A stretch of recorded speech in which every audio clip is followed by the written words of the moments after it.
Hi there, Eve here from Vitamin Eve Nutrition Counseling, and I'm so excited to talk about stabilizing your food and stabilizing your mood.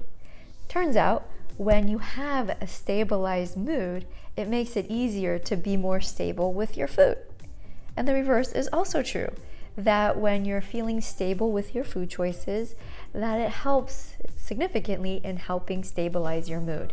And so today I want to talk about 3 tips and tricks to help you do that. I want to get there by sharing a little story about a vacation I went on just last month in December. And what was so interesting to observe was how people were doing food on this retreat. It was an outdoor retreat, and what was most fascinating to witness is how I was doing food on this retreat. Because you see, in the past, when I would go on a vacation, I would use it as an opportunity to eat whatever and whenever I wanted. I would tell myself, I'm on vacation, you only live once, I'm only gonna be here once, so I might as well have everything. Or I would do the exact opposite. I would use the vacation as an opportunity to restrict. After all, I didn't have a refrigerator, like a well-stocked refrigerator in my room, so it made it easier to restrict. And sometimes I would do both of these things on the same vacation. So comment below if you could relate to any of that, because I know I certainly can, and I know I've talked to a lot of clients who've done similar things. And so what was really amazing about this vacation I went on, and I didn't even realize this until I was, driving home for 7 hours, is how well food went. How it was so stable with the eating. I mean, it was part of my vacation. I really enjoyed what I had, but it wasn't all of it. My vacation was also about the hikes I went on, the conversations I had, what I learned in the workshop, tuning into nature, and so many other things. And I'm so excited to share these tips with you. So tip number 1, and although I did this on vacation, this is also great. You could even do this while you're at home. You could use these tips. So tip number 1 was that while I was on this vacation, I actually anticipated getting hungry.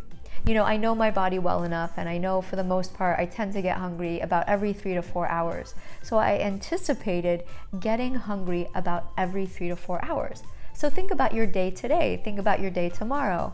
If one naturally gets, because that's the way the body is, gets hungry about every 3 to 4 hours, well, if you had breakfast at 8, that means you're probably going to be hungry by the time it's 11 or 12. So I actually sat there and I anticipated when I would get hungry, and what I did with that is I had food available for when I was hungry.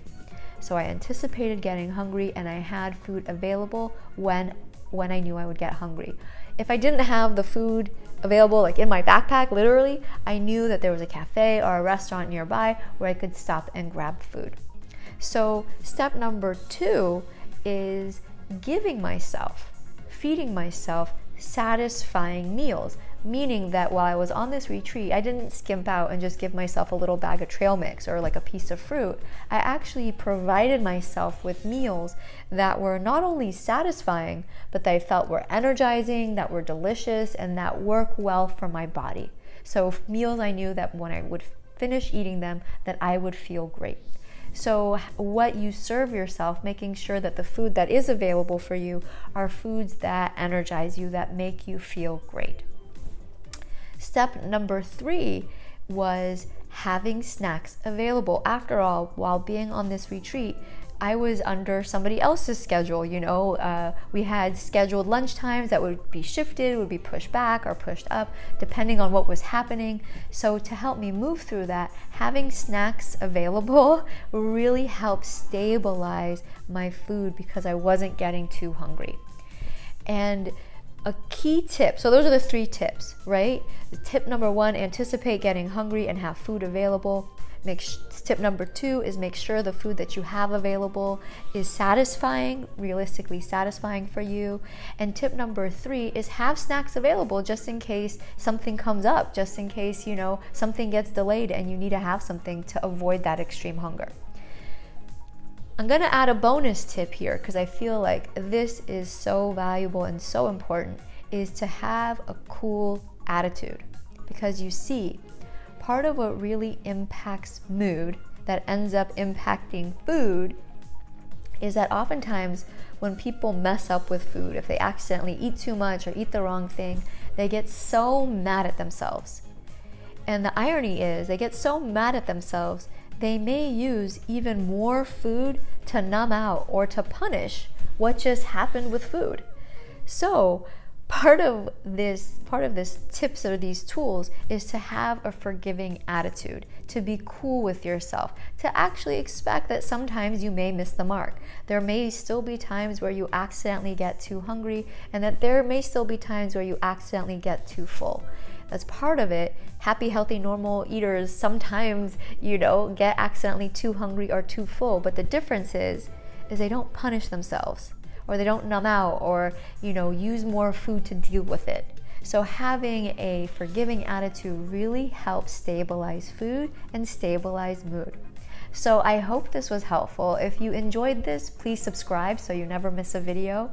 I love your comments, so I'd love to know what you think of this information. I respond to almost every comment.